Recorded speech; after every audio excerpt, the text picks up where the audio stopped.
Suspiria was directed by Luca Guadagnino and stars Dakota Johnson, Tilda Swinton, and Mia Goth.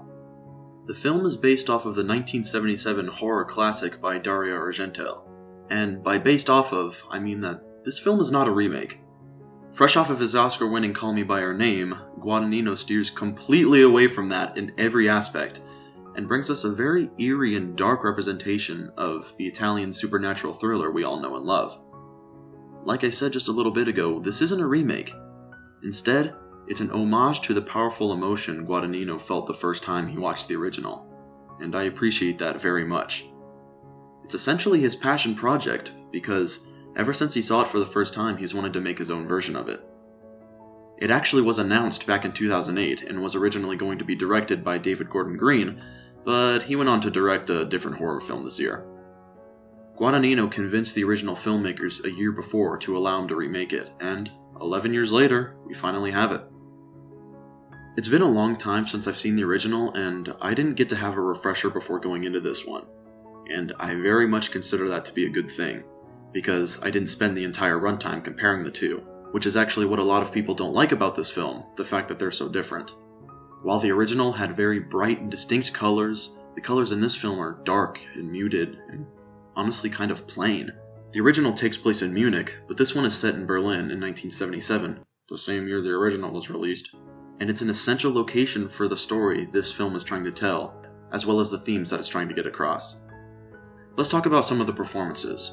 Dakota Johnson stars as Susie Banyan, a young girl from Ohio who travels to the Marcos Dance Academy to leave her Mennonite family and pursue her passion. She easily gives the best performance of her career, slightly beating out her cameo in the series finale of The Office. Fine. Don't help me then. Tilda Swinton plays her dance instructor, Madame Blanc, and she has never fit into any other movie more than this one. She also has a bit more to do in this film, but you'll have to find that out after you watch it.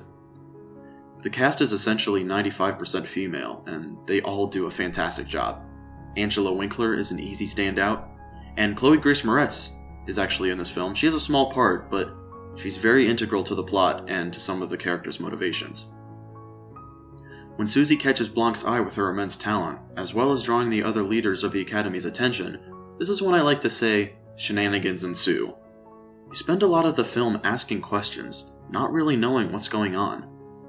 And most of the time, I like those types of movies, and it certainly works here for me. The suspense is great, and I found myself gripping the edge of my seat a lot.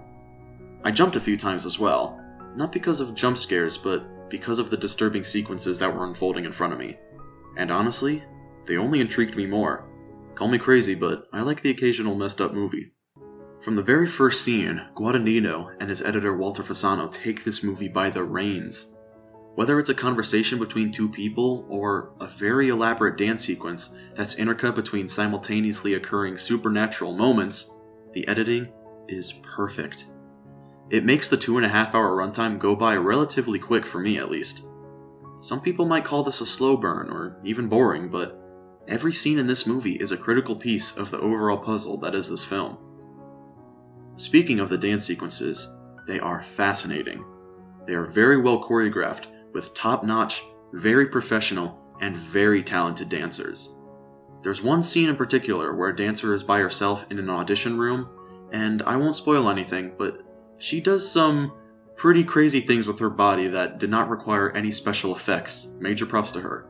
You'll know what I'm talking about when you see it. Dakota Johnson and her friend in the film, played by Mia Goth, trained extensively for this film, and their hard work shows. Aside from the very disturbing mystery of this story, my favorite part was the music. Radiohead frontman Tom York wrote the score, and it's beautiful. It's very haunting, as it should be, and very mesmerizing, and very melancholic, but it fits with the movie. I've been playing the main theme from the film, Suspiria, in this video, and it's easily the best track on the record. I highly recommend you stay for the credits so you can listen to a longer and orchestral version of the song, as well as a tiny after-credit scene. I love when a song is the literal definition of the movie it was written for, and Suspirium Finale is that and much more. If the music in this film doesn't get some sort of recognition from the Academy, that would be a crying shame. not a lot of questions get answered in this film. If the overall absurdity of the film or the long runtime don't turn people away, it could probably be that. While it seems like I'm praising this film, it is, and I cannot stress this enough, not for everybody. And it is especially not for the faint of heart either.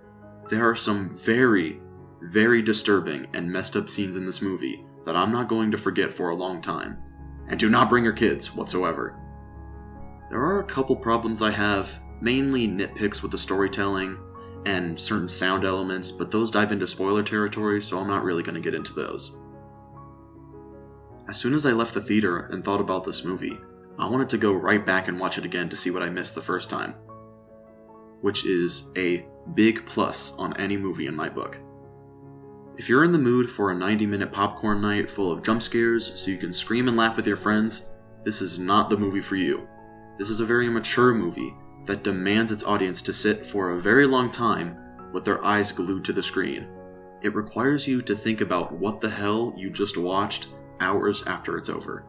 It definitely did its job, and I bought every minute of it. I'm going to give Suspiria an A-. Granted, this is all my opinion, so if you saw it, tell me what you thought in the comments so we can have a discussion about it, whether you agree or not.